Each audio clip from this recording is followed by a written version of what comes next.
नमस्कार। आसमान में उड़ने का सपना देखने वालों के लिए आज की ये चर्चा बहुत खास होने वाली है।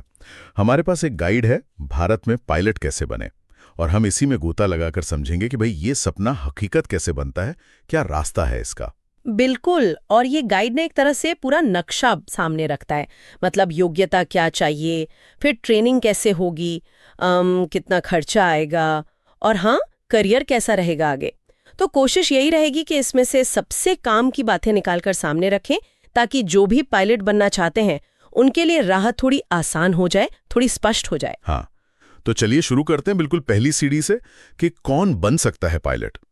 गाइड कहता है कि देखो, सबसे पहले तो 12वीं पास होना जरूरी है, वो भी गणित और भौतिकी, मतलब मैथ्स और फिजिक्स के साथ, और उम्र कम से कम 17 साल होनी चाहिए। जी हाँ। और एक बहुत ही अहम चीज है मेडिकल फिटनेस। डीजीसीए का क्लास 1 मेडिकल सर्टिफिकेट चाहिए ही चाहिए। पर एक दिलचस्प बात जो गाइड में बताई गई है वो ये कि अगर किसी ने 12th कॉमर्स या आर्ट्स से की है तो भी उम्मीद खत्म नहीं होती।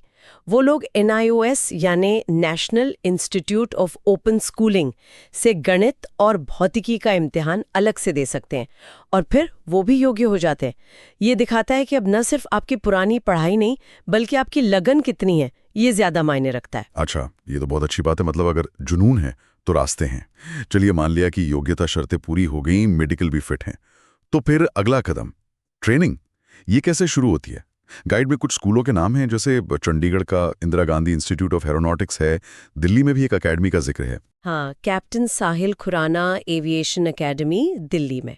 और गाइड ये भी बताता है कि अगर बजट थोड़ा कम है तो बेंगलुरु का जो गवर्नमेंट फ्लाइंग ट्रेनिंग स्कूल है वो एक अच्छा किफ़ायती विकल्प हो सकता है। इन स्कूलों में देखिए सिर्फ किताबी पढ़ाई नहीं होती, असली मेहनत है वो 200 घंटे की उड़ान पूरी करना। 200 घंटे सुनने में तो ठीक लगता है, पर शायद काफी मुश्किल होता होगा। हाँ बिल्कुल। इसमें ग्राउंड क्लासेस होती हैं, सिम्युलेटर पर ट्रेनिंग होती है, और फिर असल जहाज उड़ाना होता है। ये सब मिलाकर 200 घंटे पूरे करने होते हैं, और इसके बाद DGCA की कई लिखित परीक्षाएं भी पास करनी पड़ती हैं। ये सब पड़ाव पार करने के बाद ही आपको मिलता है कमर्शियल पायलट लाइसेंस, जिसे CPL कहते हैं। CPL, अच्छा।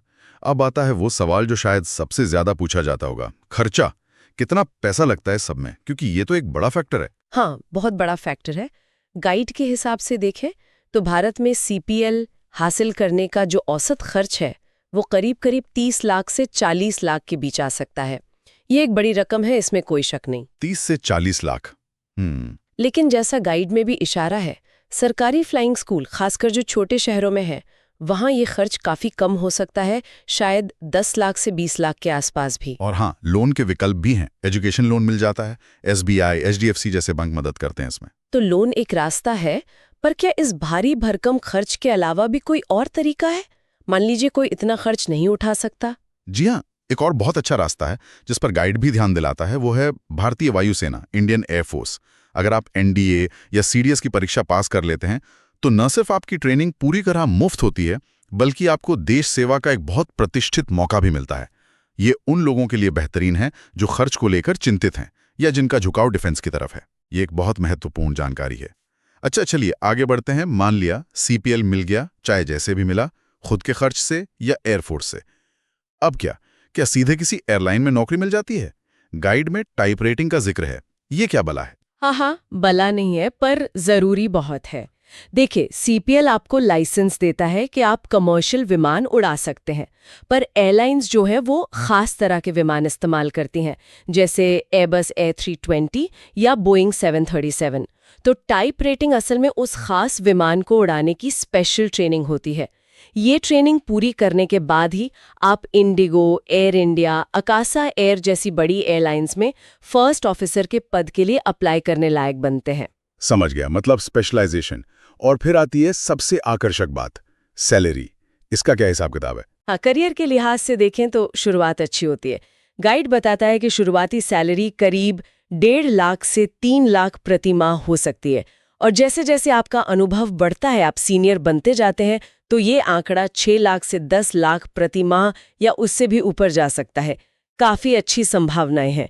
गाइड ये भी साफ करता है कि अगर किसी को ड्रोन उड़ाना है या हेलीकॉप्टर पायलट बनना है तो उसके लिए ट्रेनिंग और लाइसेंस की प्रक्रिया अलग होती है। ठीक है, तो अगर पूरी प्रक्रिया को एक बार करने से देखें संक्षेप में, पहले 12वीं गणित और भौतिकी से या फिर NIOS से बराबर की योग्यता, फिर DGCA क्लास 1 मेडिकल क्लियर करना, फिर एक अच्छे फ्लाइंग स्कूल में एडमिशन लेना और वो 200 घंटे की ट्रेनिंग पूरी करना, फिर DGCA के एग्जाम पास करके CPL लेना, उसके बाद ज़रूरत के हिसाब से टाइप रेटिंग और फिर एयरलाइन में नौकरी के लिए तैयार। यही है ना? बिल्कुल सही।